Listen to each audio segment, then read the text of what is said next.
हैं commodity market का रुख करते हैं। हमारे साथ इस वक्त तीनों ही एक्सपर्ट मौजूद हैं। हमारे साथ तरुण सत्संगी जी मौजूद हैं, वंदना भारती हमारे साथ इस वक्त जुड़ चुकी हैं एसएमसी ग्लोबल सिक्योरिटी से, और भाविक पटेल भी इस वक्त हमारे साथ मौजूद हैं ट्रेडबुल सिक्योरिटी से। आप तीनों का ही बहुत बहुत स्वागत है शो पर।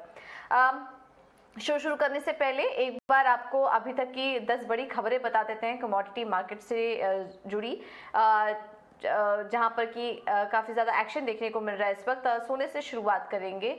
सोने में अगर आज हम देखें तो आज फेड के नतीजों के पहले दायरे में कारोबार करता हुआ नजर आ रहा है सोना। 100 रुपए की हल्की तेजी के साथ 50,600 के ऊपर इस वक्त कारोबार कर रहा है। वहीं कॉमेक्स गोल्ड अगर देखेंगे तो वो इस वक्त $1653 के पास कारोबार कर रहा है। हालांकि नतीजे आने वाले हैं, उसके पहले यहाँ पर हल्की तेजी है, उसके बाद देखना होगा कि किस तरह का यहाँ पर एक्शन दिखता है। चांदी में भी दायरे में ही कारोबार है इस वक्त, और 58,800 के पास चांदी इस वक्त कारोबार कर रही है। और कॉमेक्स सिल्वर की अगर बात करें तो वहां पर भी $19.5 के करीब इस वक्त कारोबार होता हुआ दिखाई दे रहा है। कच्चे तेल में भी आज मजबूती के साथ कारोबार है। देखिए $95-50 के ऊपर इस वक्त ट्रेड कर रहा है, करीब 1% ऊपर। और एमसीएक्स पर भी देखेंगे तो 7,400 के ऊपर कच्चा तेल कारोबार कर रहा है, तो यहाँ पर भी अच्छी तेजी है। नेचुरल गैस आज फिर से मजबूती देखने को मिल रही है, और करीब 2 से 2.5% की मजबूती के साथ आज नेचुरल गैस में भी कारोबार हो रहा है। बेस मेटल्स की बात करेंगे तो यहाँ पर भी आज तेजी है। कॉपर और जिंक में करीब 0.25% की मजबूती, तो वहीं हल्की तेजी के साथ एल्यूमिनियम में ही 200 रुपए के पास इस वक्त ट्रेड है। तो कमोडिटी मार्केट में अगर देखेंगे इस वक्त हम नॉन एग्री कमोडिटीज में, तो चौतरफा इस वक्त तेजी का माहौल बना हुआ है। अब आते हैं एग्री कमोडिटीज की तरफ। तो मेंथा ऑयल यहाँ पर हल्की तेजी है और 990 रुपए के ऊपर कारोबार कर रहा है। कॉटन की बात करें तो कीट से फसलों को नुकसान हुआ, इसके चलते यहाँ पर तेजी और 30,400 के ऊपर कारोबार कर रहा है कॉटन। हल्दी में करीब ½ % की मजबूती है, 7,250 के ऊपर है।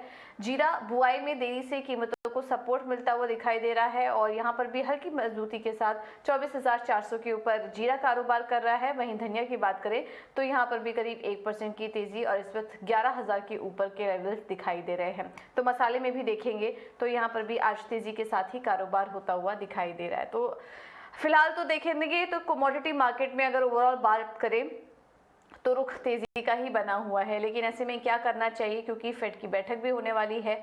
फेड बैठक के आउटकम भी आज निकल के आने वाले हैं, तो उसके पहले क्या रणनीति अपनाने की जाननी चाहिए, इस पर हम एक एक करके बात करेंगे। और चलिए अब एक्सपर्ट को भी शामिल कर लेते हैं। तरुण, सबसे पहले गोल्ड पर आपसे राय लेना चाहेंगे। आज जो मजबूती आई है, कोई ट्रेड देख रहे हैं आप तेजी की तरफ का, या फिर अभी थोड़ा कॉशियस हो जाना चाहिए, फेड का आउटकम आने दे उसके बाद आप कोई फैसला लेंगे?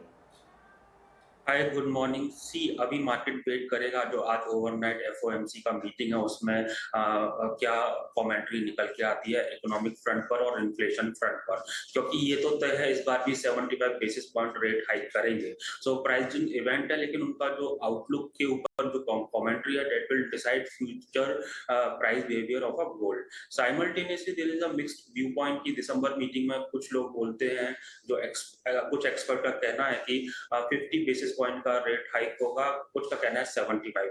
अगर pace of rate hike lower होता है तो certainly that would be the time gold के अंदर सपोर्ट आते हुए हम देखेंगे।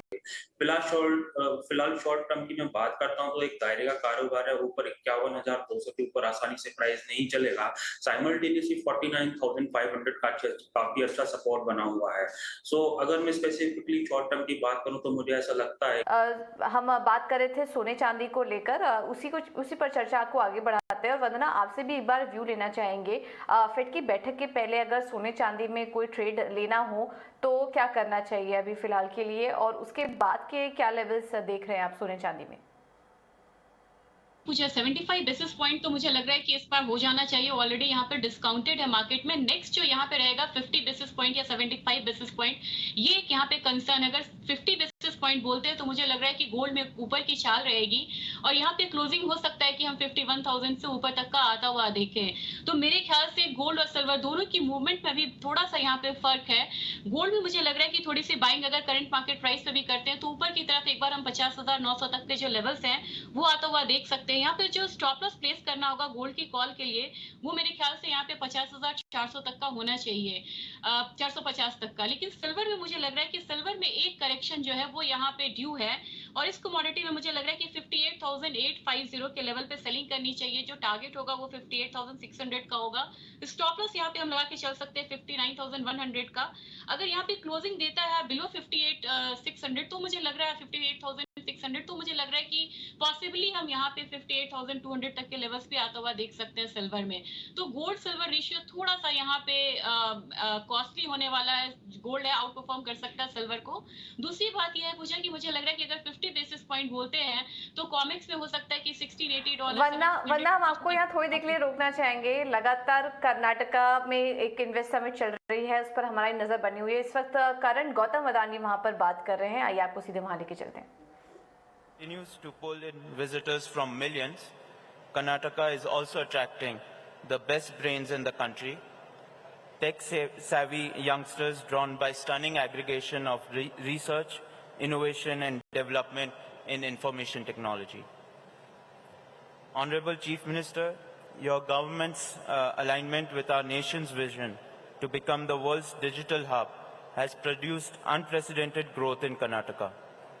$65 billion worth of IT exports, around a third of our nation's total, is undeniable validation of your state's and our nation's rising growth trajectory. And it is also very clear that our intention to build for world is eminently practical. It is a mix of astute and efficient governance that has brought business houses like Adani Group to Karnataka.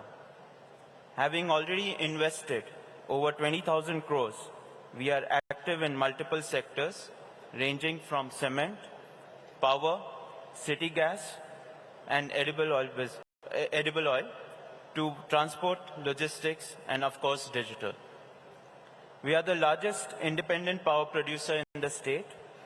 Our 1200 megawatt Udupi power plant accounts for almost 25% of Karnataka's total installed thermal capacity. We also have an installed renewable energy capacity of nearly 1100 megawatts spread across 21 locations. And as the world's largest solar power developer, Adani Group will be investing more in renewable energy sector in Karnataka. We have an installed cement manufacturing capacity of more than 7 million tons across 4 plants in Karnataka. And we will be looking at expanding our footprint in this sector as well. On the coastal side, in Dakshina Kannada and Udupi district, we are ramping up our operations. The Mangaluru International Airport is undergoing a facelift and we will be expanding that airport as well. And as we are widening the reach of our city gas distribution network, with CNG stations coming up at 11 key locations and laying 50 kilometers of piped CNG gas lines. Through Fortune, the nation's top food FMCG brand, Adani Wilmar too is upsizing its presence in Mangaluru. Through Adani Foundation, we are intensifying our social intervention and outreach program all along the coast in many sectors, including education, community health, rural infrastructure, and sustainable livelihood, touching the lives of over 1.2 million people directly and indirectly. And we will continue to do more in Karnataka. In our journey to be the world's largest integrated transport utility, the Adani Group is expanding our ports and logistics arm. In Karnataka, we are currently operating a rail-linked grain silo facility for Food Corporation of India, as well as a multimodal logistics park at Malur. We are now expanding our multimodal logistics park, including the development of a large warehousing hub. We believe our efforts will go a long way in easing out supply chain challenges faced by both businesses and public at large, challenges that were all too evident during pandemic. Of course, no investment portfolio in Karnataka would be complete without digital. And we too are seeking to capitalize on unmatched strength this state offers in the tech space. When I combine all of the sectors that we will be investing and we will be expanding in the state of Karnataka, we would be looking at almost 1 lakh crore of investment in the next 7 years.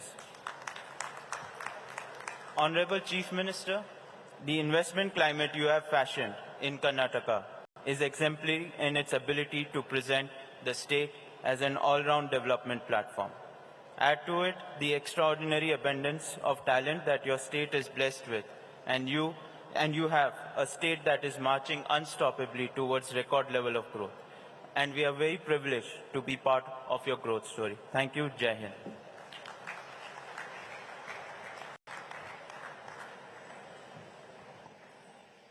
Thank you, Shri Karan Gautam Adani. I'm sure Karnataka here is full of energy.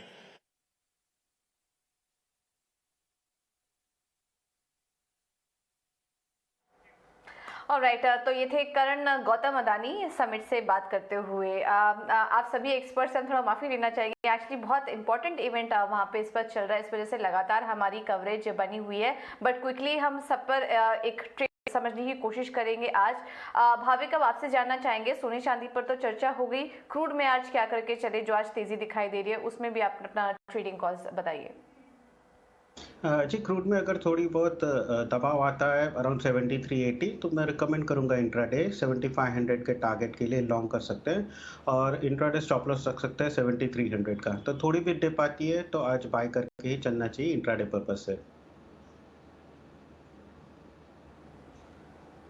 Alright, तरुण, आपसे metal पर राय लेंगे, आपका क्या बेट है इस बार, क्योंकि चौतरफा तेजी हम यहाँ पर भी देख रहे हैं, प्रिफर्ड पे कौन सी होगी स्पेस में आपकी?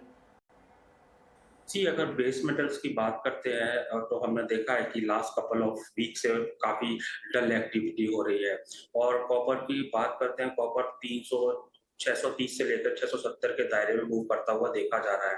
तो हमें ऐसा लगता है कि ये जो साइडवेज मोमेंटम है दैट विल कंटिन्यू, और जिस तरीके Chinese economy is not doing well, so certainly it is creating some kind of pessimism for copper also, base metal also.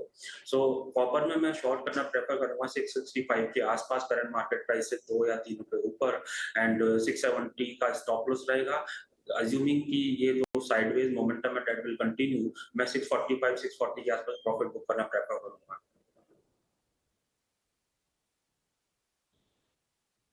Alright, ठीक है, चलिए, समय की थोड़ी कमी है, आप तीनों ही एक्सपर्ट से माफ़ी मांगना चाहेंगे, लेकिन बहुत बहुत शुक्रिया, बहुत बहुत धन्यवाद आपका समय हमें देने के लिए, और जो भी थोड़ा बहुत व्यूज़ आज हम जो भी डिस्कशन कर पाए, अपनी रणनीति शेयर करने के लिए बहुत बहुत शुक्रिया आपका।